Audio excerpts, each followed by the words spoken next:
হযরত ইমাম হোসেন রাদিয়াল্লাহু তাআলা স্বপ্ন দেখলেন যে আল্লাহর নবী তাজদারে বাদী আহমদ মুস্তাফা মুহাম্মদ রাসূলুল্লাহ সাল্লাল্লাহু আলাইহি ওয়াসাল্লাম উনি মেহরাব থেকে নেমে যাচ্ছেন।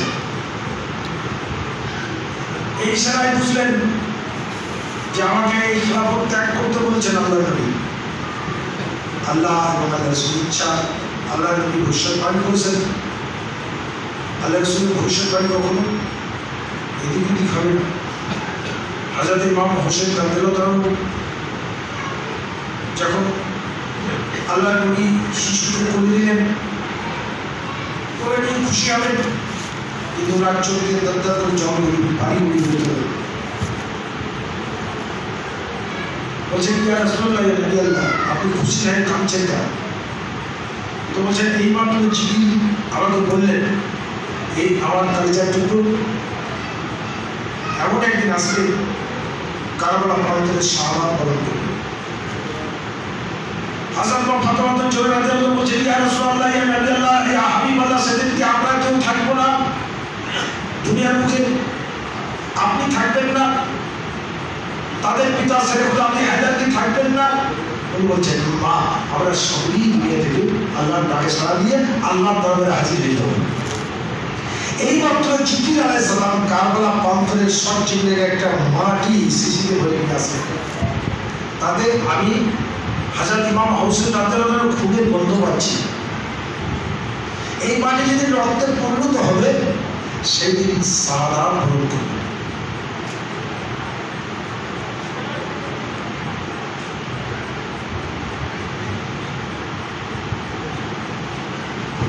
মদিনাকে মক্কা মদিনাকে নিরাপদ ভাবতে পারলেন না। মক্কার সঞ্জীবনে আসলেন, এক এক করে 152 খানা পত্র মক্কাবাসী কাতর নিবেদন করতে লাগলেন, হে ইমাম আপনি এই প্রবাসীর কথায় গুরুত্ব দিলেন না, এরা বিশ্বাসঘাত। ভগবানের কান্ডারি মারিফাতের ইলমের রমণী তার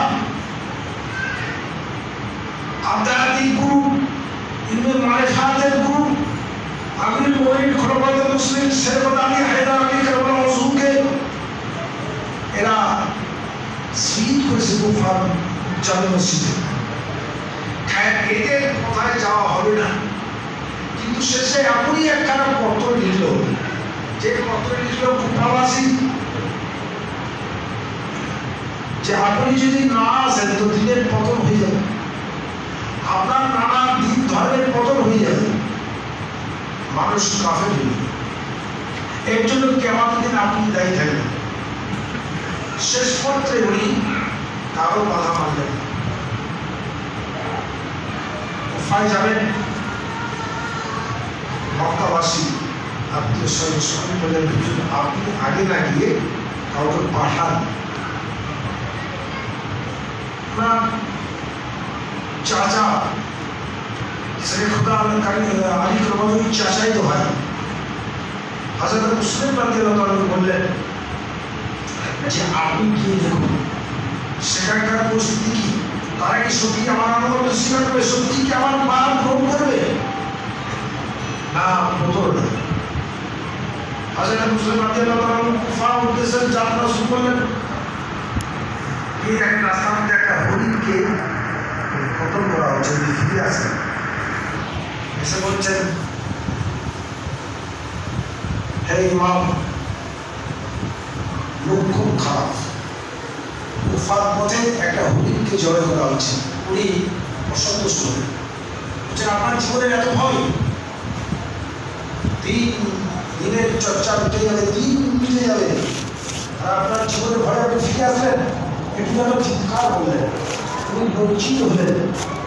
হযরত মুসলিম রাদিয়াল্লাহু তাআলা সন্ধান থেকে কুফায় গিয়ে পৌঁছালেন, কুফাবাসীর স্বাগত গ্রহণ করলেন। কুফার জামে মসজিদে 40,000 মানুষ বাদ হয়ে গেল।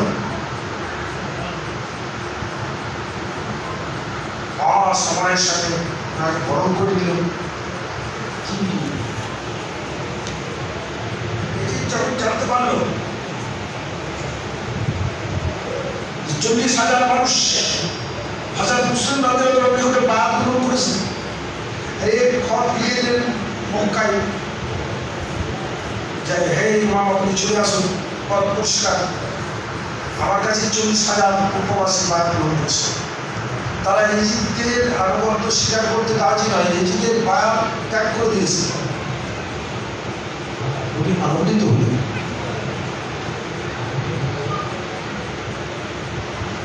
উনি আসবেন, মক্কার আত্মীয় বললেন না, চিন্তা হবে, কোনো মতেই যেতে দেবেন না, উনি কারো কথা শুনবেন না। বলছেন দিনের বদল আমি কি আমাদের দিন দায়ী হব, খায় আমাকে যেতেই হবে। আল্লাহ রাসূলের প্রচারিত দিন ধর্ম ইসলাম, এই ইসলামের বিষয়ী পতাকা কায়েম রাখার জন্য আমাকে কুফায় যেতে হবে।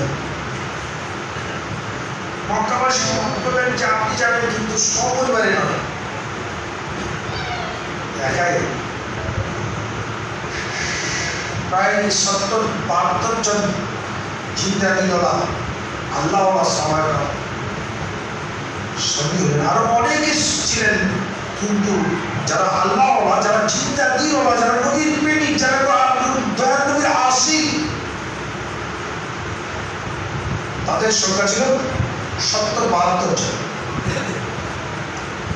বিরাট কাফেলা নিয়ে চলতে লাগলেন। এদিকে হযরত মুসলিম রাদিয়াল্লাহু আনহু এটি দেখলো আনুগত্য স্বীকার করা জারজ পুত্র ওয়াইদুল্লাহকে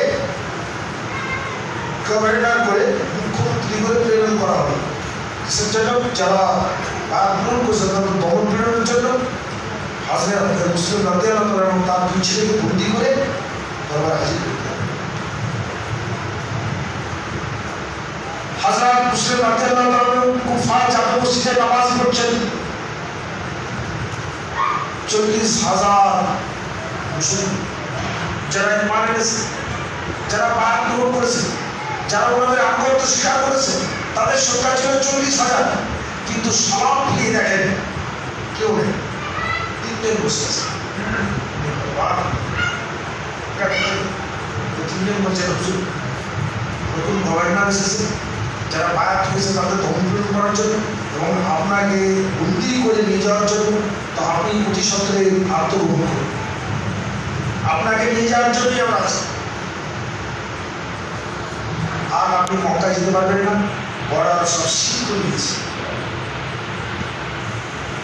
হযরত মুসলিম রাদিয়াল্লাহু আনহু শপথ নিয়ে আল্লাহ নবীর একজন সাহাবার কাছে আশ্রয় দিলেন। পরিস্থিতি এমন একটি জায়গায় পৌঁছাল, তখন উনি হযরত আলী রাদিয়াল্লাহু আনহু লিয়াজে আত্মগ্রহণ করে তার তল্লাশি পায় না।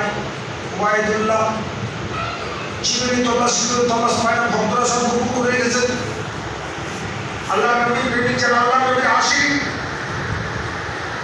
হেফাজতের সঙ্গে দিতেছেন, সেখানে উনি বিনতি করছেন এবং হালকা পরিমাণ মজলিস করছেন, ওয়াক্ত অনুযায়ী নামাজ পড়ছেন। এই খবরটা কেউ জানে না। ইজিদের পেশাব ওয়াইদুল্লাহর প্রতি, গভর্নরের প্রতি, মুখ্যমন্ত্রীর প্রতি যেভাবে তল্লাশ করে বের করতে হবে, বাকি আত্মগ্রহণ করে আছে। এক আসামি ছিল জেলে, ওয়াইদুল্লাহ সেই আসামিকে যদি হযরত মুসলিম রাদিয়াল্লাহু আনহুকে পাত্তা দিতে পারিস তো বিশাল পুরস্কার। বলছে কি করে পাত্তা পাবো না, পাত্তাটা কি করে পাবো? তো যে 3,000 সোনার আসামি একটা তোলা দেবে। যে বলছেন কুফার জামে মসজিদে মগরিবের নামাজ হয়ে যাবে, এক ধরনের সুন্দর বেশধারী, সাদা ড্রেস, সাদা টুপি, বেশ কিছু লোক, এরা নবী বংশের প্রেমী, এরা নবীর আশিক, এরা সুফি সাধক, এরা সব মানুষ বেরিয়ে যাবে, এরা বেরোবে না। এরা গাছে ঝুঁকিয়ে দিয়ে ওরা ঝিকিয়ে দেয় রাখা হবে।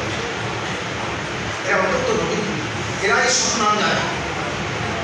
এদের কাছ থেকে কথাটা বের করতে হয়। কিভাবে বের করবে?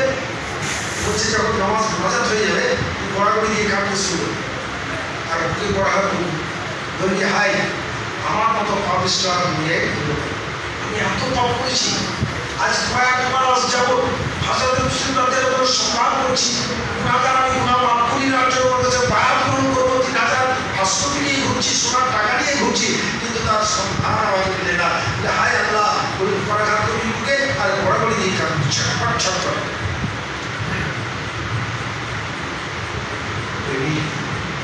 সরল মানুষ সারল আল্লাহ রসুলের প্রেমী, আল্লাহ রসুলের আসি বাস্তব পঞ্চায়েত প্রেমী, তারা হতমুগ্ধ হয়ে ওটা আত্মকার করছে, ওটা ছটপট করছে, ওটা মনে হচ্ছে মারা যাবে গেল। তো বলছে না ভাই সত্যি কি তুমি ওনার কাছে গ্রহণ করার জন্য তলস্কর চলছে? হ্যাঁ বিশ্বাস যে নাই তুমি আল্লাহ কোরআন মাথায় বলছি এরা বেশি পছন্দ করছে। এটা মুসলমান যেটা আল্লাহ কোরআন মাথায় পছন্দ করছে, যেটা মেয়েরা বেশি পছন্দ করছে, যেটা আল্লাহ নামে পছন্দ করছে, যেটা কোরআন মাথায় করে পছন্দ করছে, ওটাও কলমা পড়া মুসলমান। ঠিক এদের বিশ্বাস হয়ে গেল। বলছেন ঠিক আছে আমরা নিয়ে যাবো, কিন্তু জগতে কাগজে প্রকাশ করতে পারবে পাগল, তাই প্রকাশ করে ওনার আমার দিলে আগুন জ্বলছে, ওনার অদর্শনের আগুন, ওনার মহাব্বতের আগুন, নতুন অংশের প্রেম আমার দিলে আছে। কসম খোদা, কসম আল্লাহর কোরআনের দোহাই দিয়ে সঠিক সত্যটা জেনে নিল এবং ওনারা সঙ্গে নিয়ে গেলেন।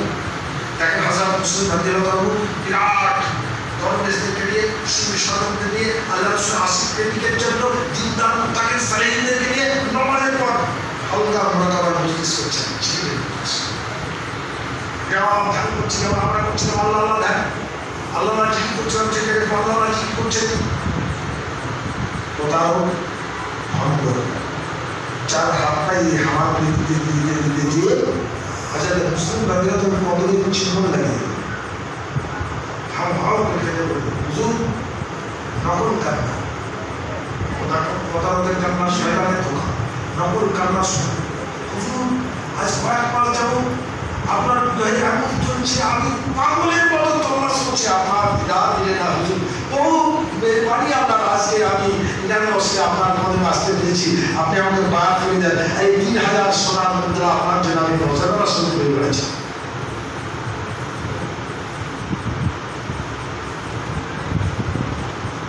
বায়াত করে দিলেন।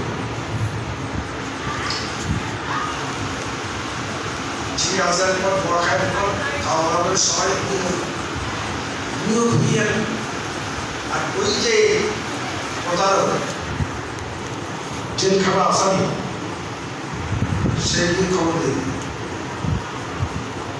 ওবায়দুল্লাহ কানে পৌঁছে গেল।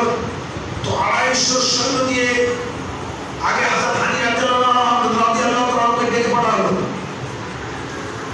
হাজার হানি রাদিয়াল্লাহু খুব সম্ভ্রান্ত বংশের মানুষ, ওনারও প্রচুর লোকজন আছে, 90 বছর বয়স। আল্লাহ রসুলের প্রেম কাকে বলে, ইমান কাকে বলে? ওবায়দুল্লাহ দরবারে যখন হাজির হলেন, ওবায়দুল্লাহ জিজ্ঞাসা করছেন আমার বিয়ে কে হাজার মুসলিম রাদিয়াল্লাহু আছেন না 2 সন্তান নেই? যদি সঠিক সত্যটা বলি তাহলে আমার স্বামী প্রাণ করবে। উনি বললেন না, তিনি ভাই বললেন না, সাক্ষী তো আছে। এত বাজে মন্তব্য করলো ওবায়দুল্লাহ, কুফার গভর্নর, কুফার মুখ্যমন্ত্রী, আল্লাহ রসুলের সামনে, মাসজিদ পঞ্চায়েতের সামনে, হযরত ইমাম হুসেনের সামনে রাদিয়াল্লাহু তাআলা এত প্রস্তাবী কথা বললো, হযরত হানি রাদিয়াল্লাহু সর্বত্র বাইরে করে গর্দন মারতে গেল। কিন্তু বডিগার্ড আছে, যুদ্ধ শুরু হল, একাই যুদ্ধ করতে করতে ওনার ওদের কাছে সংবাদ মানে তারা এসে আস্তে আস্তে প্রায় 116 ওর শরীরে ভেঙে পড়েছেন, স্লিপ হয়ে পড়ে গেলেন।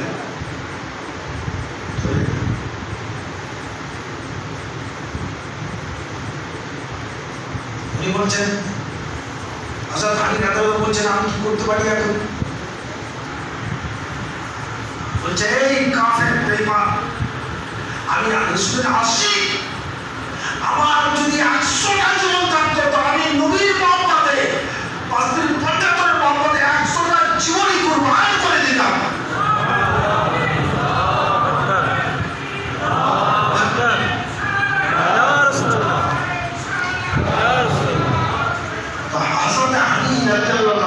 চামড়ের কষাটা তারপরে মেশিনে ফেলে হাড়টা ছুটছুট করে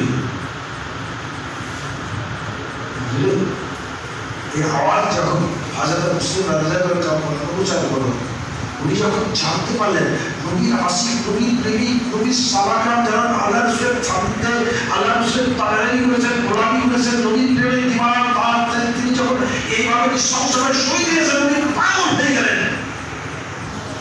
এক হাতে তরবারির, এক হাতে বল্লমের ঘোড়া দিয়ে টাক মারলেন, কে আছো নবীর আশিক প্রেমিক, বেরিয়েছো। তো তখন ওনার ডাক শুনে 40,000 লোক আসে, ওবায়দুল্লাহ দরবার ঘিরে ফেললো। কিন্তু ধূর্ত ওবায়দুল্লাহ, চারস পুত্র ওবায়দুল্লাহ খুব চক্রান্তকারী, সে এমনই একটা চক্র তৈরি করলো যে এত লোক এর পিছনে সকলে অস্ত্র নিয়ে এসেছে। তো একটা নকশা তৈরি করলো ছাদের উপরে বসে বসে, যখন নেতা আছে এক এক করে ডাকে, বলছেন তোমরা কি পাগল, তুমি জানো না এই যে মহাশক্তিশালী এজিদ, তার ওদের মতো জীবন বাদ হয়ে গেল, কি দরকার একটা রাস্তার ফিরি তার পেছনে পদের জীবন নষ্ট করার?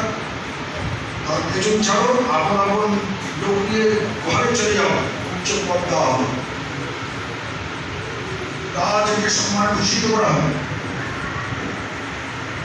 এই পদমর্যাদা এবং সম্মানের লোভের আবাসী হাজার ইমাম হুসাইন রাদিয়াল্লাহু তাআলার সাথে বিশ্বাসঘাতকতা করল। তারা ত্যাগ করে একে একে সকলেই চলে যেতে পারল। সকলেই যখন চলে গেল, হযরত মুসলিম রাদিয়াল্লাহু তাআলা আবার ওই কোনো এক নবীর আশিক প্রেমিক সাহাবাদের বাড়িতে আশ্রয় নিলেন। আবার তলাশ করতে গিয়ে ওনাকে ঘিরে ফেলল। তখন প্রায় 250 যোদ্ধা, উনি ফজরের নামাজ পড়ে তাসবিহ তাহলিল করছেন, মুরাকাবা করছেন, দেখেন ঘোড়ার আওয়াজ, ঘোড়ার মতো দড়ি খটখট খটখট করছে, সেনা সৈন্য ঘিরে ফেলেছে। হাসান মুসলিম রাদিয়াল্লাহু তাআলা বিসমিল্লাহির রহমানির রহিম বলে আল্লাহর নাম নিয়ে তরবারি নিয়ে নাম দিয়ে বললেন, শরীরের সঙ্গে মোকাবিলা করছে।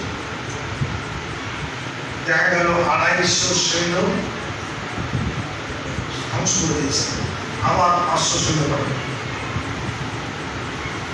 এই সময় হযরত মুসলিম রাদিয়াল্লাহু তাআলা যুদ্ধ করছেন। কুফার সৈন্যরা বলেন, হে হাসিবি সিংহ, আপনি ক্লান্ত হয়ে পড়েছেন, আপনি একটু বিশ্রাম করুন, আপনি একটু বিশ্রাম করুন। উনি বলছেন না, তোদেরকে আমি বিশ্বাস করি না, তোরা বেঈমান কুপাবাস, বিশ্বাসঘাতক। তোমরা ওইসব পানি পান করার প্রবল ইচ্ছা, পিপাসার্থ পিপাসায় কাতর হয়ে পড়েছে, তো পানি চাইলে না, একটা পেয়ালায় পানি নিয়ে উনি যখন পানি পান করবেন তখন একটা পাথর এমনভাবে এই জায়গায় মারলে যে ওনার দাম ভেঙে মুছে করে দেবে। উনি পানি পান করতে গেলেন, পানি যখন পান করতে গেলেন মুখ দিতে পানি রক্তে লাল হয়ে গেল, ফেলে গেল, আবার পানি দিল, আবার মুখের কাছে নিয়ে গেলেন, আবার পানি লাল হয়ে গেল, আবার পানি নিলেন, আবার পানি লাল হয়ে গেল। কি বলছেন তুমি আর পানি আর পান করবো না? বহুবারের কান নাকি আল্লাহ নবী তাআলা জানেন না আহমদ মুস্তাফা মুহাম্মদ রাসূলুল্লাহ সাল্লাল্লাহু আলাইহি ওয়াসাল্লাম জান্নাতের দরজায় হাউজ কাউসারের পানি নিয়ে বলছেন, এই মুসলিম তুমি সজদে জান্নাতে চলে যাও, আমি তোমার জন্য হাউজ কাউসারের পানি নিয়ে অপেক্ষা করছি। নবী নারে তাকবীর, নারে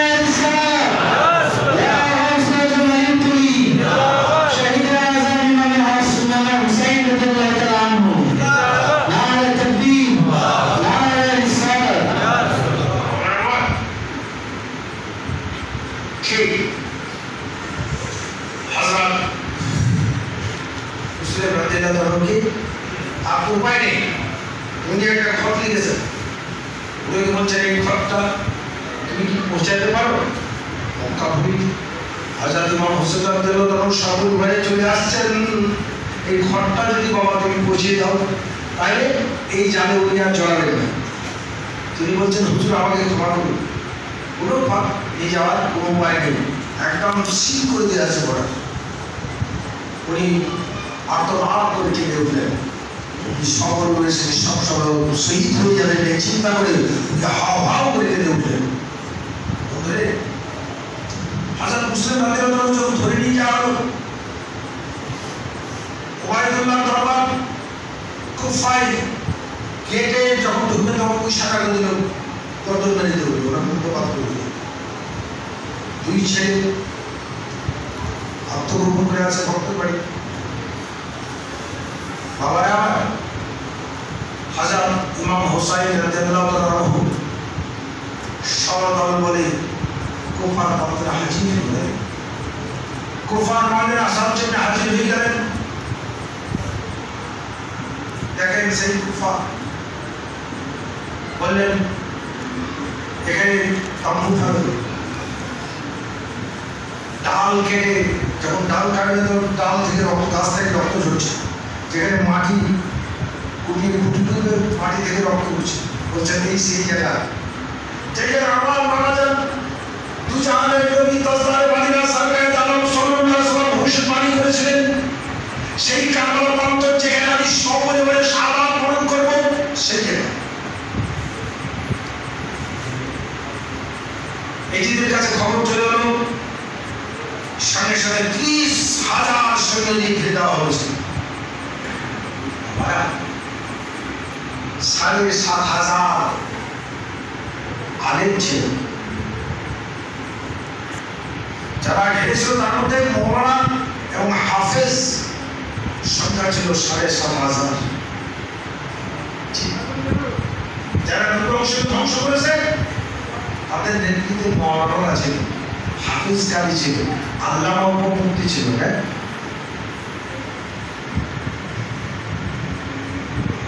উনি বললেন হোক একজন সাহাবা করাবেন, আল্লাহ নবী সাহাবাদের সম্মান হোক।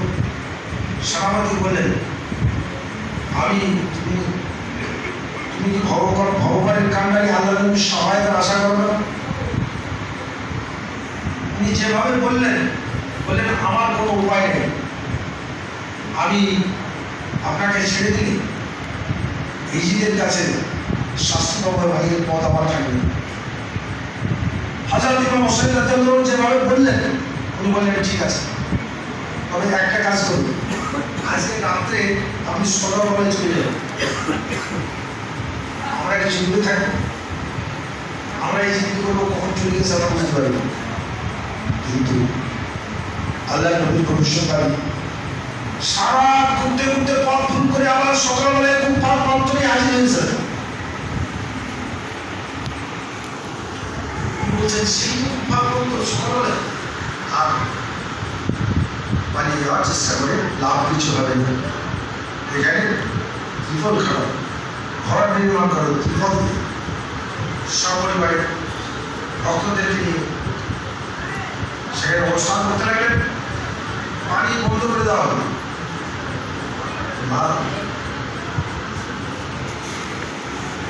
সেনা সেনা ফিরতে হইল।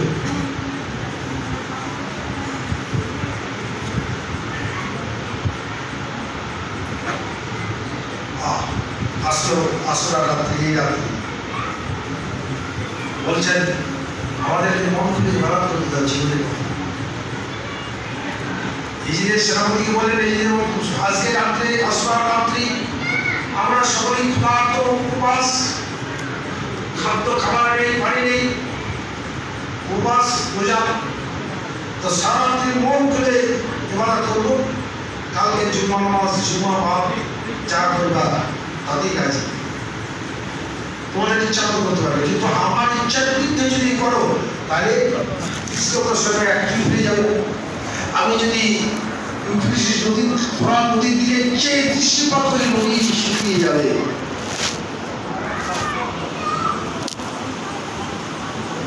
বাবারা সারা রাত্রি ইবাদত ভঙ্গি করে আসছে রাত্রে আচ্ছা এইবার আপনারা কিছু রোজাদার মানুষ উপরে চলে যান, অন্তত 100 জন লোক চলে যান উপরে, উঠে চলে যান।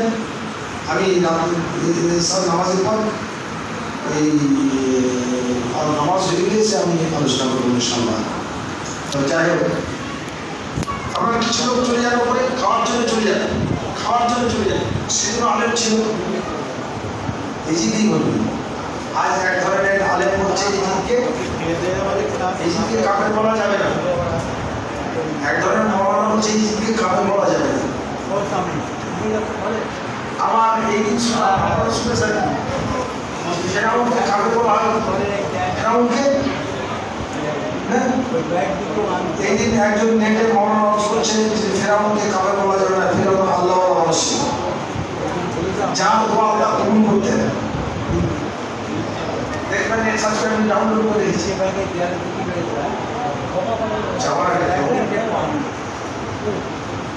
যাই হোক, আমরা সকলেই নবীর আসি, আমাদের দিকে পাশে পঞ্চায়েতের মহব্বত আছে, আর এটাই আমাদের আখিরাতের সম্পদ। ইমান কাজরা হতে রাসূলুল্লাহ কি মহব্বত।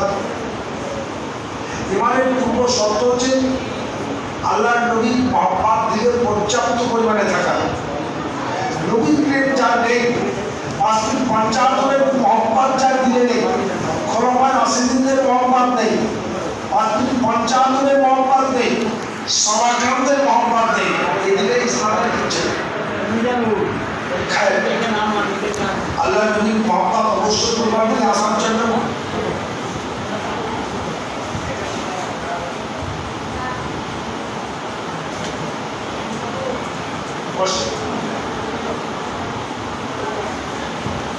اللهم صل على سيدنا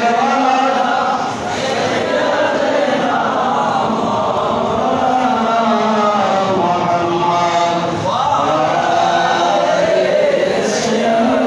محمد وعلى آل سيدنا দুনিয়ার মালিক আল্লাহ, জগৎ বড় জগতের মালিক আল্লাহ, সৃষ্টির মালিক আল্লাহ। সৃষ্টি 18,000 আলার মধ্যে সৃষ্টির শ্রেষ্ঠ সৃষ্টি হচ্ছে মানুষ। আর এই মানুষের ফায়দার জন্য সারা জমিন আসমানের ভিতরে যত কিছু দৃষ্টিগোচর আছে সব মানুষের ফায়দার জন্য আল্লাহ সৃষ্টি করেছে। আল্লাহ বিনা কারণে কিছু সৃষ্টি করেন নাই। প্রত্যেকটা সৃষ্টির পিছনে আল্লাহর উদ্দেশ্য আছে। মানুষ সৃষ্টি করেছেন আল্লাহর মহা উদ্দেশ্য কি? কোরআন বলল ওমা খালাকুল জিন্না আল্লাহ ইনসান ইল্লা লিয়াবুদুন।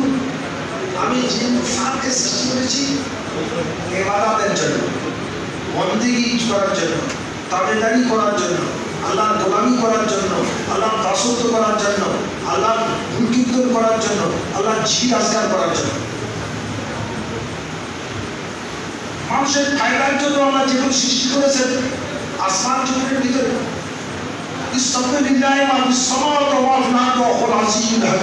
এগুলো অভিজ্ঞতা আল্লাহ জিকির করছে,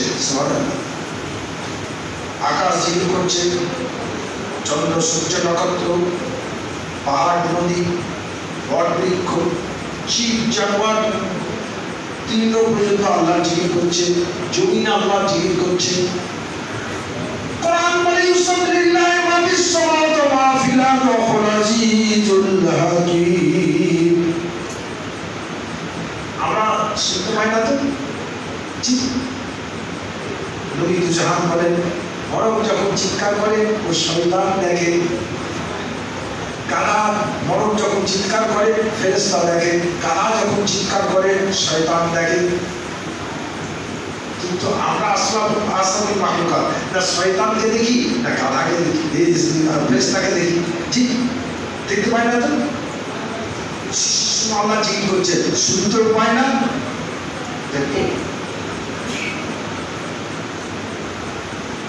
ইবাদতের মখসুস আর ইবাদতের গায়ের মখসুস। এই ইবাদতের তরঙ্গ চামড়ার কানে শোনা যাবে না, এই ইবাদতের তরঙ্গ চামড়ার চোখে দেখা যাবে না। এর জন্য কি দরকার না, মানুষের যে দিল, মানুষের কল্প, এটা পাক হলে মানুষের যে আর একটা চোখ আছে, এই চোখ খুলে গেলে এই সৃষ্টি সমূহ আল্লাহ জিকির করছে এটা দেখতে পাবে। সমূহ সৃষ্টি আল্লাহ জিকির করছে এটা দেখতে পাবে এবং আওয়াজ শুনতে পাবে। মানুষ যখন শুনতে পাবে আজকালের ভাগে উপনীত হয় মানে আমাদের 10টা স্টেজ। যার প্রতিবার সমূহ আল্লাহ জিকির করে, যার রূপকে আল্লাহ জিকির করে, রক্ত আল্লাহ জিকির করা হয়, সমূহ শরীরের মধ্যে যখন জিকির শুরু হয়ে যাবে, কল্পলতিমা থেকে নস পর্যন্ত 6 লতিমা, 8 খান বাদ আরো 4 লতিমা, এই 4 লতিমা সমস্ত শরীরের মধ্যে চলে গেছে।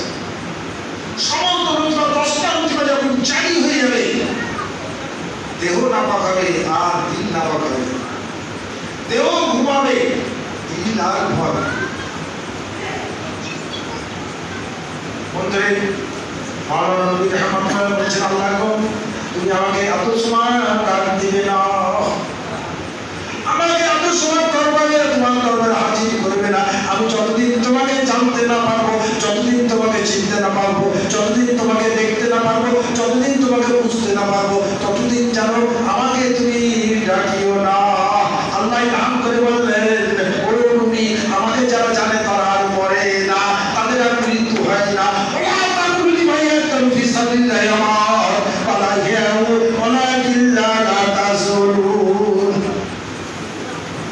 যারা নিজের নফসকে কুরবান করে দিয়েছে, দিনকে কুরবান করে দিয়েছে আল্লাহ রসুলের পথে, আল্লাহ রসুলের পেটে, আল্লাহ রসুলের মহব্বতে যারা দিবানা হয়ে গেছে, এদেরকে মরা বলিও না, এদের মরণ হয় না,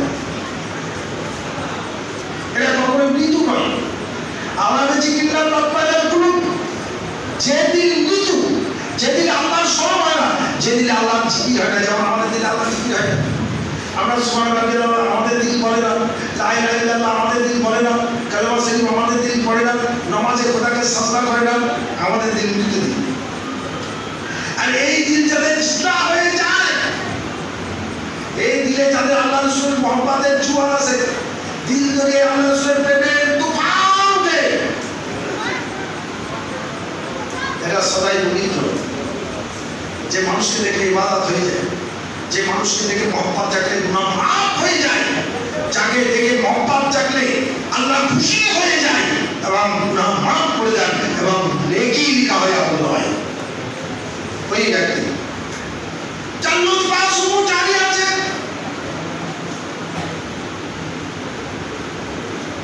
আগাদাস খানবাদ সমস্ত লতিফা সমূহ আল্লাহ জিকিরের রত আছে। এটা চামড়ার চোখে দেখা যাবে না, এটা চামড়ার কানে শোনা যাবে না। আমার হাসান প্রিয় মুর্শিদ আকা মাওলা হযরত গৌসে উরানি রাহমাতুল্লাহ বলেন, স্বামী যদি উলি হয়, দিদি একই বিছানায় থেকে একদিন বুঝতে পারবে না আমার স্বামী আল্লাহর ওলি।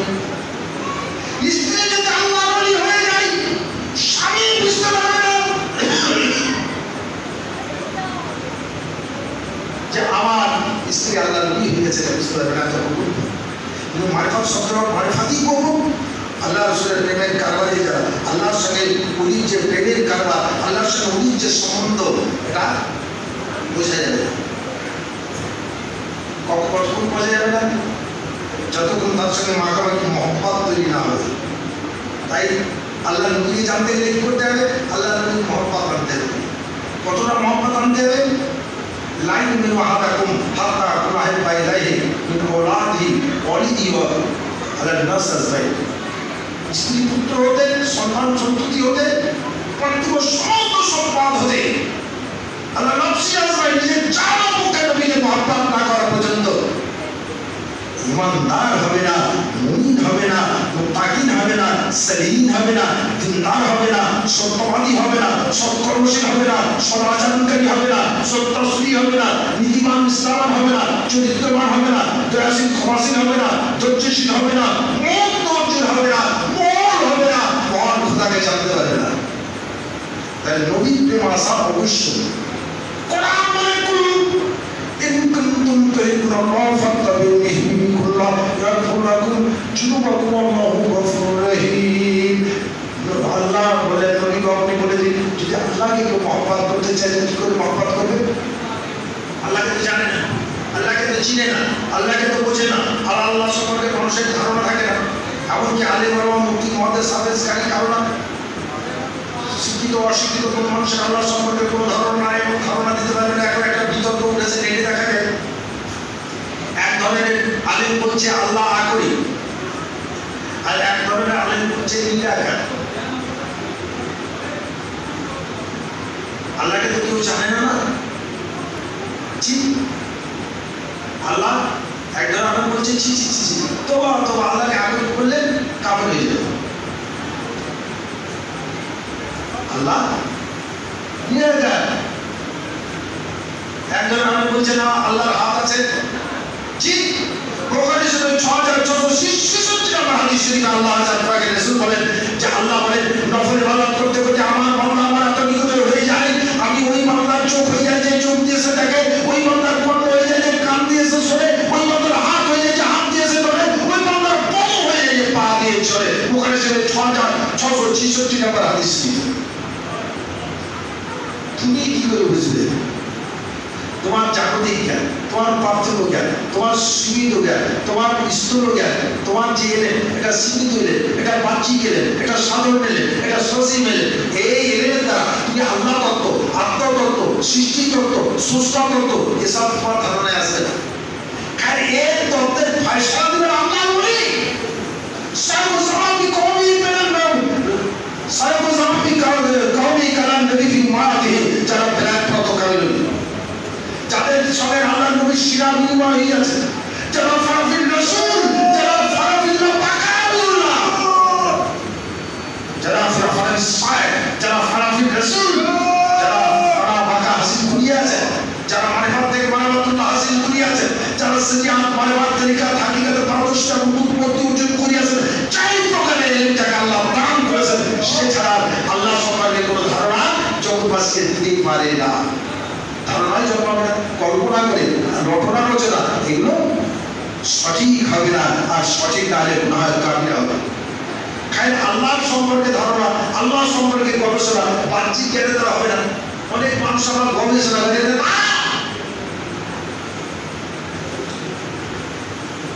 খোদাকে জানা যাবে, আল্লাহকে জানা যাবে। কোথায় জানা যাবে? খাজা আজমির মতো আল্লাহর হযরত গৌসে সাকির মোহাম্মদ সুবহানী শাহ আব্দুল কাদের জিলানী রাদিয়াল্লাহু আনহুর মতো আল্লাহর ওলি, হযরত ইমাম রব্বানী মুজাদ্দিদ আল-ফিসানি রাহমাতুল্লাহির মতো আল্লাহর ওলি, হযরত খাজা আব্দুল্লাহ ফারফিল্লাহ রাহমাতুল্লাহির মতো আল্লাহর ওলির কাছে গিয়ে জানতে হবে যে এই জামানায় যারা ওই সমস্ত জেলে খেলাফত প্রাপ্ত আল্লাহর ওলি যেখানে আছে পরিপূর্ণ আল্লাহর ওলি, যারা বিরাট করতো তারা আল্লাহ রাসূল পর্যন্ত মানুষকে পৌঁছিয়ে দেবে। কেন? আল্লাহ রাসূলকে জানার যে পথ, শিয়া ও ইসলাম তরিকা রোজা আল্লাহ প্রাপ্তি করতে পথ, কিন্তু রোজার পরে রোজা করে মানুষ কিছু জানতে পারে না, নামাজের পর নামাজ পড়ে আল্লাহকে জানতে পারে না, হাদিস কোরআন ফিকহ চর্চা আল্লাহকে জানা যাবে না, দুনিয়ার কোনো জ্ঞানের দ্বারা আল্লাহকে জানা যাবে না। আল্লাহকে জানার জন্য যে জ্ঞান, সে জ্ঞানটা লেখুপ্রাপ্ত নয়, খোদা প্রদত্ত জ্ঞান, যেটাকে ইলমে ইসলাম বলে, ইলমে লিসানি বলে, ইলমে তাসাউফ বলে, ইলমে মারিফাত বলে, ইলমে লাদুনি বলে, যাকে ইলমে জাত বলে, আল্লাহ এই ইলম নবীর শিরায়, আর নবীর শিরা সঙ্গে যা শিরা বের উপরি হয়ে গেছে ওটা আল্লাহর ওলি, ওটা খোদা, ওটা হচ্ছে বেলায়েত প্রাপ্ত কামিল ওলি, ওটা নায়েবে নবী। নবীর খুশবু তার মধ্যে পাওয়া যাবে। আল্লাহর নবীকে জানতে গেলে আল্লাহর ওলির দরবারে গিয়ে জানতে হবে, ধোঁকা দিতে হবে। খায়ের ঈমান আর আমল, ঈমান আর আমল, কোন আমলের দ্বারা আল্লাহ রাসূলকে জানা যাবে? জানা যাবে। এমন কোন আমল নেই দিল পাক না হলে মিথ্যাবাদী নবীকে জানতে পারবে না। হিংসুক, বিদ্বেষী, অহংকারী, মুনাফিক, বিপদখোর, জীবনখোর এরা মুসলমানই নয়। এই সব থেকে পাক না হলে ইসলামের জুলুস আসবে না। তাই ইসলামের জ্যোতি, ইসলামের অনুভূতি কোনো মূল্য বলতে পারবে না। চ্যালেঞ্জ, কেউ জানে না ইসলামের অনুভূতি কি। ইমানের অনুভূতি কি, ইমানের ক্রিয়া কি, নামাজের উত্তম কর্মের ক্রিয়া কি, প্রতিক্রিয়া কি, কেউ জানে না। কেন না? সকলেই বাহ্যিক চর্চা করে ধরবেন, তারা কেউ ইলমে তাওয়াসসুলের চর্চা করে না। ইসলামের জান মারিফাত, শরিয়াতের জান মারিফাত। তাই নামাজ হচ্ছে আল্লাহর হুকুম। ইসলামের জান হচ্ছে নামাজ, আর নামাজের জান কি আর জানে না। ইসলামের জান নামাজ, আর নামাজের জান কি? কোরআন বলে আকিম সালাত জিকির। আল্লাহর স্মরণ হচ্ছে নামাজের জান। আল্লাহর স্মরণ, নামাজ মানে স্মরণ। আল্লাহকে স্মরণের যত প্রহরী আছে, সূরা কেরাত রুকু সিজদার ভিতরে যে স্মরণ, এটা শ্রেষ্ঠ স্মরণ। এখন আল্লাহর স্মরণ যাকে তুমি জানো না, যার সম্পর্কে কোনো ধারণা নেই, অনুধাবন করতে পারো না, অনুভব করতে পারো না, তাকে তুমি স্মরণ করবে কি করে? এটা হচ্ছে বাতিল, এটা হচ্ছে বাতিল। না জায়েল বাতিল বলেন কোরআন, আদা জায়েল বাতিল। কোরআনের দুটো অর্থ আছে, একটা জায়েল আর একটা বাতিল। যারা জায়েল জানে, বাতিল জানে না, এদের কোরআন জানা হলো না, এরা পথভ্রষ্ট। যারা কোরআনের হাকিকাত জানে না, নবী বলেন যারা কোরআনের হাকিকাত জানে না, তারা সবই পথভ্রষ্ট। কোরআন মুখস্থ করেছে, কোরআন কণ্ঠস্থ আছে, কোরআনের তাফসীর করছে, অথচ মিথ্যাবাদী লোক। যে কোরআন তাফসীর করছে ও মিথ্যা বলে, ওর বড় হিংসা আছে, ওর বিদ্বেষ আছে, ওর মুনাফিকি আছে, ও বিবাদ করে, ও পরিচর্যা করে, ও ভণ্ডামি করে। কারণ এটা সহজাত প্রবৃত্তি। যারা অস্বীকার করবে তারা মুখের সাথে বাস করছে, এটা সহজাত প্রবৃত্তি। এটা 30 পারা কোরআন কণ্ঠস্থ করে 8 দিন যদি 1 লক্ষ বছর পাঠ করে, কখনোই এই দিল পাক হবে না তা থেকে। এই নামাজ সারা জিন্দেগি যদি পাঠ করে, কখনোই এই দিল পাক হবে না। এই নামাজ তোমাকে পাক করবে না। মুনাফিকের নামাজের দাম নাই, হিংসুকের নামাজের কোনো স্বাদ নেই, বিদ্বেষী নামাজের কোনো স্বাদ নেই, অস্তিত্ব নেই, মিথ্যাবাদী নামাজের কোনো মূল্য নেই। নামাজই তো নয়। মিথ্যাবাদী নামাজের কি বোঝে? হিংসু বিদ্বেষী ইসলাম ধর্মের কি বোঝে? তো ধর্মই বোঝে না। আরে ধর্মকে জানতে গেলে इस सिफत का डर मिले तुझको गाना, जानो दिल तुम उस पर हो फिदा, सबसे वजन उनका खुद गुलाम, अगर मिले तुमको दीन का मजा तमाम। दिन धर्मेर की साथ আছে তুমি বোঝো না, কোরআন তেলাওয়াতের কি সাথ আছে তুমি বোঝো না, আল্লাহ জিকিরের কি সাথ আছে তুমি জানো না, তেলাওয়াতের জিকিরের কি সাথ আছে তুমি জানো না। এর সাথ পেতে গেলে তোমাকে দুনিয়ার গোলামি ত্যাগ করে আল্লাহর গোলামি করতে হবে। যে আল্লাহর প্রেমে দিওয়ানা, যার দিন আল্লাহর রসুলের প্রেমে ডুবে আছে, যে আল্লাহ রসুলের মহব্বতে দিওয়ানা হয়ে আছে, আল্লাহ রসুলের জোয়ান ডাক দিলে আছে, নবীর সঙ্গে যার সম্বন্ধ আছে, যার দিন আল্লাহ রসুল মজুদ থাকে, তার মহব্বত না আসা পর্যন্ত তুমি ধর্মের স্বাদ পাবে না, নবী পর্যন্ত পৌঁছাতে পারবে না, আল্লাহ পর্যন্ত পৌঁছাতে পারবে না। সমাজের মধ্যে একাগ্রতা আসবে না, সমাজ কায়েম হবে না, স্মরণ কায়েম হবে না। এই জন্য বায়াত গ্রহণ করতে হবে। মাওলানা রুমি বললেন, যারা বায়াত হয় নাই কোনো আল্লাহর নবীর কাছে, জাহেলিয়াতের যুগের কাফের নেই বিশ্বাস করবে, তারাই জাহেলিয়াতের যুগের কাফের, যারা কোনো ওলি আল্লাহর দরবারে পৌঁছাতে পারেনি। আল্লাহ বলেন ফামান তাজিদাল্লাহু লিয়া মুর্শিদা, আমি যার হেদায়েত চাই, আমি যার কল্যাণ চাই, আমি যার মুক্তি চাই, আমি যার পরিত্রাণ চাই, তাকে কামেল মুর্শিদে আল্লাহ ওলার দরবারে আল্লাহ পৌঁছে দেয়। সুবহানাল্লাহ। হযরত ইমাম রব্বানি মুজাদ্দিদ আল-ফিসানি রাহমাতুল্লাহ আলাইহি বলতে আমার আল্লাহ রাসূল বলছেন, ওগো সাহাবাগণ বলছেন, আমি একটা স্বপ্ন দর্শন করলাম। সাহাবাগণ বলছেন, ইয়া রাসূলুল্লাহ, আপনি স্বপ্ন দেখেন, আপনি যা দেখেন সত্যই দেখেন। তো বলছে, শোনো, আমি স্বপ্ন দেখছি ভারতবর্ষের একটি তোতা এসে আমার ঠোঁটে ঠোঁট লাগিয়ে আমার ঠোঁটে লালন করছে। আমি আল্লাহ তাআলাকে জিজ্ঞাসা করলাম, আল্লাহ এই তোতাটাকে? আল্লাহ বলেন, ইয়া রাজুলুন ইয়াকুল শারাতুন ইয়াদখুল জান্নাতাল সাফায়াতিহি কাযা কাযা। বলছেন, হে দোস্ত হাবি বাবা, পৃথিবী যখন সেরিগি বেঁধে দিয়ে খুশিতে ছেড়ে যাবে, ভারতবর্ষের সেরিগিতে একজন পাহাড় বুজুর্গ জন্মগ্রহণ করবে, যাকে তোমার উম্মতের প্রাণ হিসেবে অভিহিত করা হবে। সাফায়াতি কাযা কাযা, যার সাফায়াতে নবী বলেন কোটি কোটি গুনাহগার মানুষ আল্লাহর রহমতের সাথে এসে পৌঁছে যাবে। তিনি হচ্ছেন ইমামে রব্বানি মুজাদ্দিদ আল-ফিসানি শাইখ সাইয়্যিদি রাহমাতুল্লাহ আলাইহি। আল্লাহুম্মা সাল্লি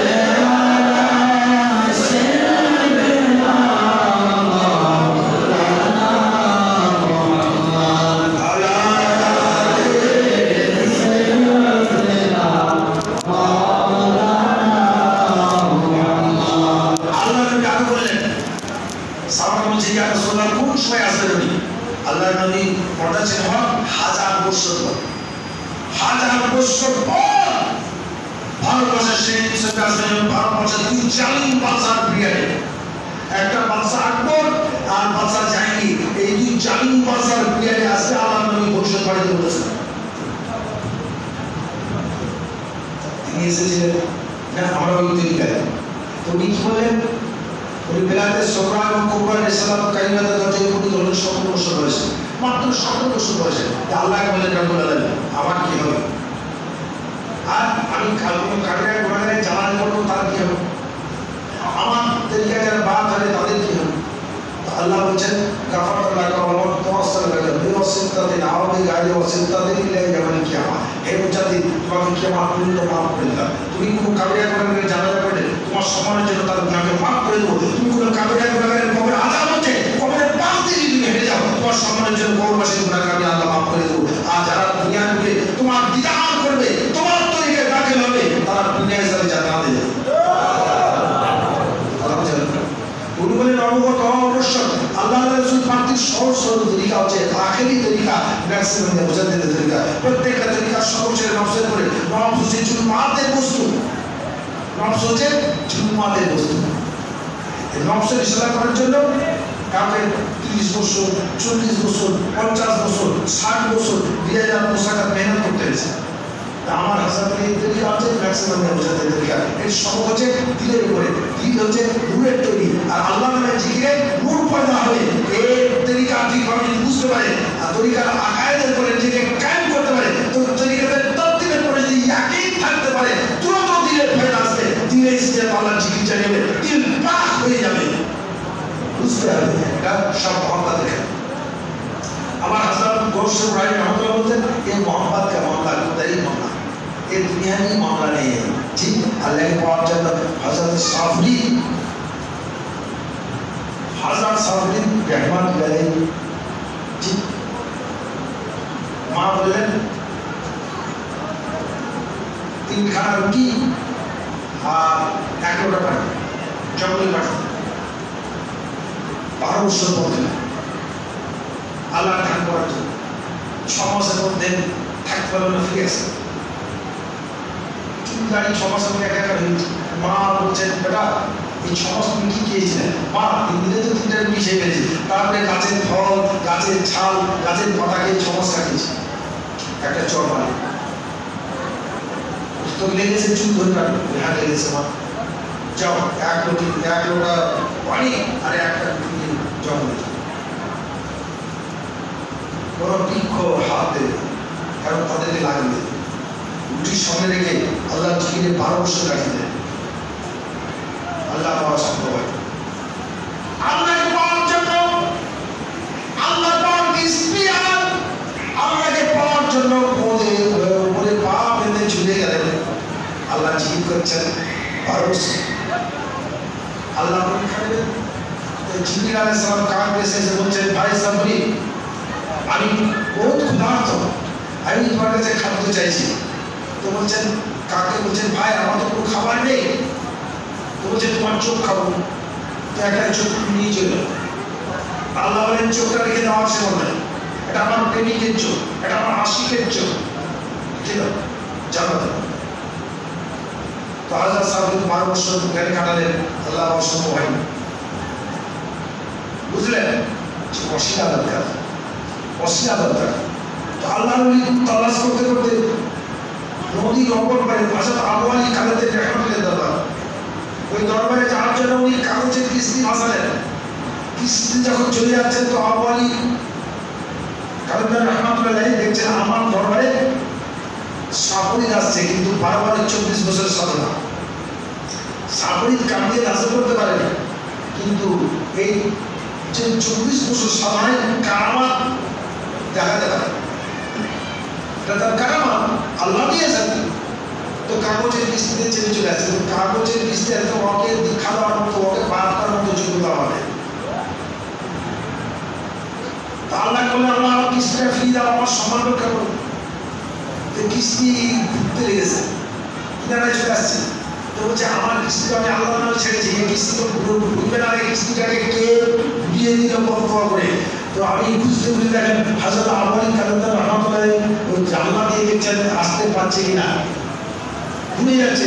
তো উনি বুঝতে পেরেছেন যে উনি বদয়া করেছেন। তো উনিও বদয়া করেন, আল্লাহ যে বদয়া করে যার বদয়া গ্রহণ করে আমার কিস্তি তুমি ফি দিচ্ছ, তার দুটো শিক্ষক করে দাও যেন মাথা টেনে না করতে পারে।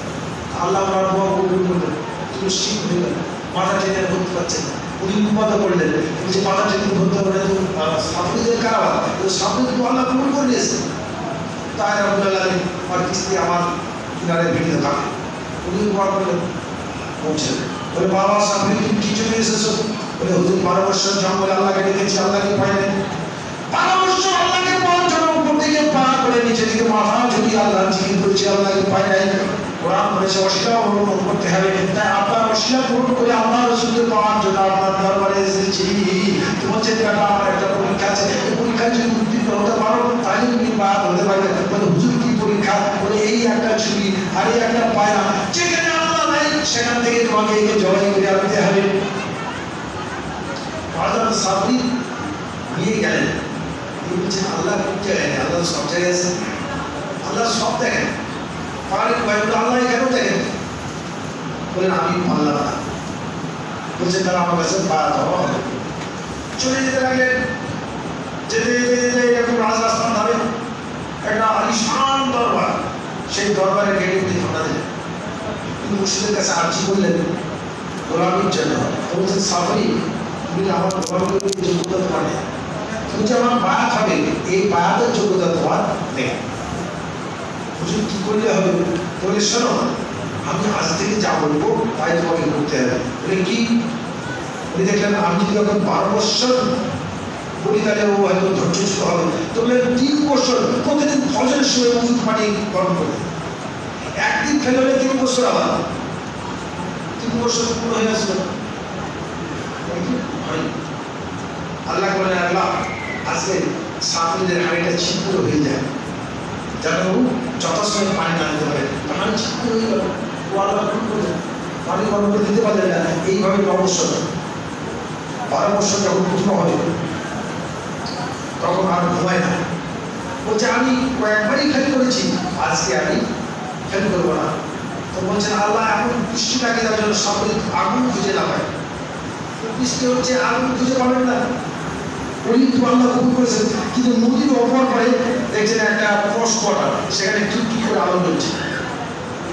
নদীর পার হয়ে গেলেন, আল্লাহকে পাওয়ার স্পৃহা, নদীর সামনে পার হয়ে বলছেন মা, ও মা এই কুটিরে কে আছো মা? কে কি হতো কথা, তুই যে আমাকে মা বলে সম্পর্ক করছিস, তুই জানিস না একটা প্রতিকার? বলছেন মা আমাকে মাফ করো, যাই হোক আমার একটু আগুনের দরকার। বলছে তোকে আমি আগুন দেবো, কিন্তু যেই চোখে আমাকে মায়ের চোখে দিয়েছে ওই চোখটা উঠিয়ে দিতে হবে। আল্লাহকে পাওয়ার জন্য আর একটা চোখ তুলে জমা দিয়ে দেবে। আল্লাহকে পাওয়ার জন্য চোখ তুলে জমা দিয়ে ক্রস পেয়ে একটা পুতুলের মধ্যে চোখটা পুড়ে রেখে দিল। হযরত সাফরি রহমাতুল্লাহ আগুন নিয়ে হাত উঁচু করে সামনে সামনে এসে পানি গরম করে আল্লাহর নবীকে দিয়ে দিল। উনি উঁচু করে নামাজ পড়ে বলছেন আল্লাহ সাফরিদ সৎপরীকে উত্তীর্ণ হয়েছে। সাফরিদের যে চোখ অস্পটালে আছে, চোখের যন্ত্রণায় ছটফট করছে, আমি তার খুশি সহ্য করতে পারিনি না। আল্লাহ তার চোখ এনে আর চোখে লাগিয়ে দাও আর একটা চোখ তোমার আসে আল্লাহ জান্নাতের মধ্যে আছে, ওই চোখটাও তুমি দিয়ে দাও। আল্লাহ দোয়া কবুল করলেন। জিবরিল আলাইহিস সালাম ওই ঘর থেকে চোখে লাগিয়ে দিলেন। আরশে আজিম জান্নাতের মধ্যে আবার চোখে লাগিয়ে দিয়ে জিবরিল আলাইহিস সালাম হাত দিয়ে দিলেন, ভালো হয়ে গেল। উনি ডাক দিলেন দিয়ে হযরত সাফরি রহমাতুল্লাহকে খেলাফত দিয়ে দিলেন। হযরত সাফরি রহমাতুল্লাহ খেলাফত প্রাপ্ত হয়ে ফিরে আসলেন আস্তে আস্তে আস্তে দেখেন গাছের তলায় উনি বিশ্রাম করবেন, বহু ক্লান্ত হয়ে পড়েছেন। গাছের উপরে 1000 চিড়িয়া ছিল, কিচিমিচি করতে করতে ওনার করে পায়খানা করে দিল। উনি প্রধানিত হলেন, গরম হয়ে গেলেন, জ্বালানি মেজাজ হয়ে গেল, পাখিগুলো যদি মরে যায়, মরে গেল, মরে গেছে তো বলেন মরে গেল। শুনেছেন আপনারা জাহাজ শামসুদ্দৌলা রাদিয়াল্লাহু আনহু মরা মানুষকে চিন্তা করেছিলেন, মরা মানুষকে চিন্তা করেছিলেন, শুনেছেন, কিতাব পড়েছেন।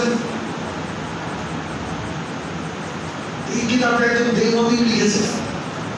দেখছেন হাজার শামসুদ্দৌলা রাদিয়াল্লাহু আনহু একটা মরা মানুষকে জ্যান্ত করে দেন, তারপর বাদশাহী দরবারে ডাক হয়ে গেল,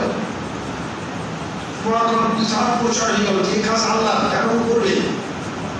ডাকা হলো যে আপনি কিভাবে মানুষকে জানতে করলেন, তো বললো আমার রূপে জানতো মহাপ্রাণ করেছেন, মহাপ্রাণ করেছেন, কারণ আল্লাহর রূপ বলা উচিত ছিল। কিন্তু বলি আর আল্লাহ এক এক, বলির রূপ আল্লাহ কি করেছেন। 6666 নম্বর হাদিস শরীফ বুখারী শরীফ বলেন, কোরআন বলা যে আল্লাহ হয়ে যায়, আল্লাহ তার হয়ে যায়। আল্লাহ কোথায় আছেন?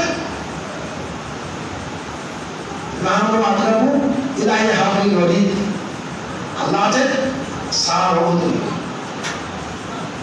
প্রত্যেকটা মানুষের সার্বভৌম আল্লাহ নিকট আছে। কোরআন বলে তুমি উল্লাহ জানতে পারো না কেন? সব জানো, আল্লাহকে জানার চেষ্টা করো না, আল্লাহকে বোঝার চেষ্টা করো না, আল্লাহর তল্লাশ করো না। কারণ আল্লাহর তল্লাশ আলিমুল ওয়া কাজ নয়। আল্লাহর তল্লাশ করতে গেলে আল্লাহ ওয়ালার তল্লাশ করতে হবে, আল্লাহ বালার তল্লাশ করতে হবে। যেদিন আল্লাহ রাসূল মওজুদ কুলবিল মুমিনাত সুন্নাহ কামাল মুমিনাতিল কামাল আস আল্লাহ মাসাল কামাল মুমিনের দিকে তল্লাশ আছে। সেখানে পরপর খাওয়া শুরু, যারা উপরে খাবে আবার নিচে আসবে, আবার কিছু লোক চলে যাবে। উপরে কারা আছে দেখেন, তো খাওয়াচ্ছে একজন যাবে, দেখেন খায়েন হাজার সাফরি একবার নেই শুনলেন যে গাছে তারা চিড়িয়া পড়ে গেল। উনি বললেন আল্লাহর সৃষ্টি, আল্লাহর সৃষ্টি আমি মেনে নিলাম। তা সবচেয়ে জমির খাওয়ান দুনিয়া আছে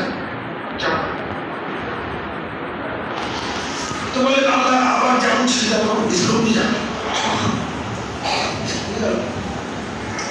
আস্তে আস্তে আস্তে দেখেন একটা মেয়ে রশি টেনে পানি তুলে ফুটিয়ে পানি খাওয়াচ্ছে। উনি বলছেন মা আমি একজন সাধক, কঠিন ভাষায় কাতর হয়ে পড়েছি, মা একটু পানি পান করো। তো বালতিটা রেখে দিয়ে দুটা রেখে দিয়ে ঘুরে দাঁড়ায় পড়েছে। তো বলছেন মা তুমি উঠকে পানি খাচ্ছে না, আমাকে পানি দিতে পারলে বলে সাবধান সাবধান, আমি চিড়িয়া পাক, তুমি চিড়িয়া পাককে মরে যেতে বলেছ মরে গিয়েছেন, মরে যেতে বলেছ মরে গিয়েছেন, আমি সেই চিড়িয়া পাক হই। উনি চমকি এখান থেকে 1 মাসের পর আর আমার রূপে চিড়িয়া মরে গেল, উঠে গেল, আল্লাহর ইচ্ছাটা যার মধ্যে আছে। এরকম দেখা যায় শাইখ আব্দুল কাদের জিলানী রাদিয়াল্লাহু তাআলা আনহু যখন আল্লাহর নবীর শান বর্ণনা করছেন, আল্লাহর নবী শান বর্ণনা করছেন, তো একজন খ্রিস্টান বলছে হে আল্লাহর মাহবুব, হে মুরব্বী সাহেব, আপনি আপনার নবীর শানকে এত উঁচু নিয়ে যাচ্ছেন, কিন্তু উনি তো মরা মানুষকে চিন্তা করতেন না। হাজার শ্বাস খাইছে মরা মানুষকে চিন্তা করতেন হলো, এই কথাটা কেন আপনি বলেন না? বলছেন তুই আমার সামনে আই, দেখ আমার আল্লাহর নবী, আমার হাবিব, আল্লাহর হাবিবের শান কত বড়। হযরত ঈসা আলাইহিস সালাম বলতেন আশাকে স্পর্শ করে দিয়ে আমার আল্লাহর উপরে জানতে হয়ে যা। আর হযরত বসর সাকালের মহাবিশ্বনী শাইখ আব্দুল কাদের জিলানী রাদিয়াল্লাহু তাআলা আনহু একটা কবরস্থানে গেলেন, যে বলেন কুম্বেজি আমার উপরে জানতে হয়ে যা। এই একজন মানুষ উঠলো, তার হাতে জাহান্নামের করতাল পড়া আছে। হযরত সুলাইমান আলাইহিস সালামের পিরিয়ডের মানুষ হযরত বড় সাহেব জিজ্ঞাসা করলেন তুমি কোন জমানায় এসেছিলে? বলে আমি সুলাইমান আলাইহিস সালামের পিরিয়ডে এসেছিলাম, তার খেলাপ করেছি, বেয়াদবি করেছি, কোস্তাকি করেছি, যার জন্য আল্লাহ আমাকে জাহান্নামের করতাল পরিয়ে দিয়েছেন, জাহান্নামের আযাব হচ্ছে সমস্ত শরীরে। এ আল্লাহর প্যারামাউন্ট, এ বড় সাহেব, আপনার কাছে কাতর নিবেদন করি আপনি আমাকে আমার সুপারিশ আল্লাহর দরবারে করুন, যেন আল্লাহ আমাকে জাহান্নামের আযাব হতে আমাকে মাফ করিয়ে দেন। উনি বলছেন পরের পর একবার আমার নবী নামে কালেমা পড়ে দে, কালেমা তো লা ইলাহা ইল্লাল্লাহু মুহাম্মাদুর রাসূলুল্লাহ, সঙ্গে সঙ্গে জাহান্নামের বলছেন দেখ আল্লাহ নবীর শান, আল্লাহ হাবিবের শান কত উঁচুতে, আমার নবীর শান উঁচু, কত উঁচুতে। এরকম উনি বললেন উড়ে যাও, উড়ে চলে গেল। বলছেন মা, ও মা, তুমি কি এমন সাধনা করেছো? অল্প বয়স্ক মা, আমি যে 1 মাস এই 36 বছর সাধনার ফল, আর আমি 1 মাস সেখান থেকে দূরের পর পায়ে এসেছি, সেখানে কারবার আমি কাজ করেছি, তুমি কিভাবে দেখলে?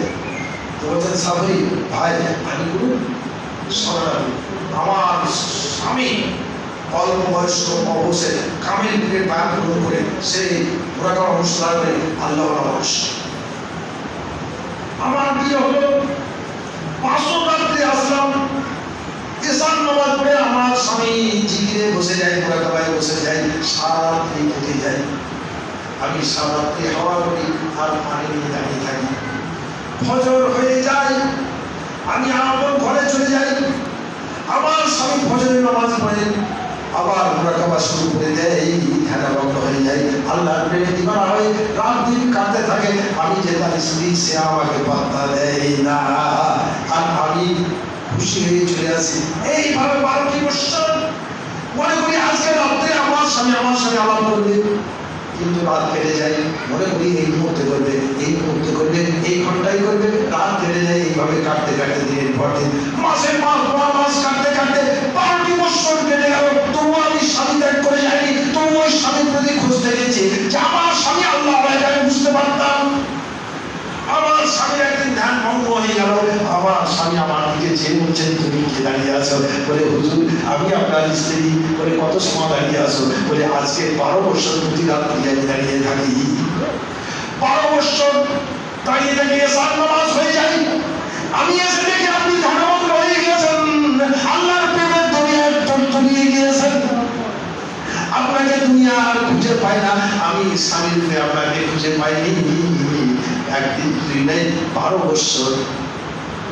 বলছেন 12 বছর প্রতি রাত তুমি দাঁড়িয়ে থাকো? বলে হ্যাঁ। অমনি হাত তুলে দিয়ে বলে না, তুমি আমার স্ত্রীর দিলকে তর্পণ বানিয়ে দাও। আয় রব্বুল আলামিন, আমার স্ত্রীর দিলকে তর্পণ বানিয়ে দাও, যেন এক জায়গায় বসে আর শুনছি ফাঁচি তুমি আর এক পর্যন্ত অবাক বন্ধ দর্শন করতে। জি স্বামী আল্লাহ, স্বামী দোয়া আল্লাহর সঙ্গে সঙ্গে স্ত্রীর জন্য কবুল করে দিলেন। বলে আমার স্বামীর দোয়ায় আমি পৃথিবীর সর্বত্রই দর্শন করতে পারি, আল্লাহর আরশ আল্লাহ পর্যন্ত দর্শন করতে পারি। বলছেন মা, তোমার স্বামীর কাছে আমাকে নিয়ে চলো। তো বলছেন তাহলে আমি স্বামীর অনুমতি নিয়েছি। স্বামীকে গিয়ে বললেন, স্বামী বলছেন দিনে সাপুরের জামানায় বড় সাধু, খবরদার বিয়াদি করিস না, আদরের সাথে যাই। তো বলছেন ভাই সাপুরে আপনি আসুন। তো উনি পেছন থেকে রাস্তা থেকে নিয়ে আসছেন। উলিতে বন্ধু না, উলিতে দল হবে না, উলিতে হিংসা নেয় না। আল্লাহ নবী হিংসা নেই, আল্লাহ নবী মিথ্যা থেকে পাক, হিংসা থেকে পাক, বিদ্বেষ থেকে পাক, অহংকার থেকে পাক, বিবাদ থেকে পাক, মুনাফিকি থেকে পাক। তাই উলিতে হিংসা নেই, উলিতে বন্ধু, নেক লোক, সাধুতে বন্ধু, সাধুতে ভণ্ডতে বন্ধু হবে না, সাধুতে সাধুতে বন্ধু হবে। সারা দুনিয়ার উলি এক চেনে গাতা, সারা দুনিয়ার আল্লাহর উলি এক চেনে গাতা। হযরত মাওলানা খলিলুল্লাহ সাহেব, উনি আল্লাহ আছেন, উনি 14খানা কিতাবও লিখেছেন। তো আমার হাসান গোসর ভাই খলিফা, ওনার কথা শুনেছিলাম, আমি যখন ছেড়ে গেলাম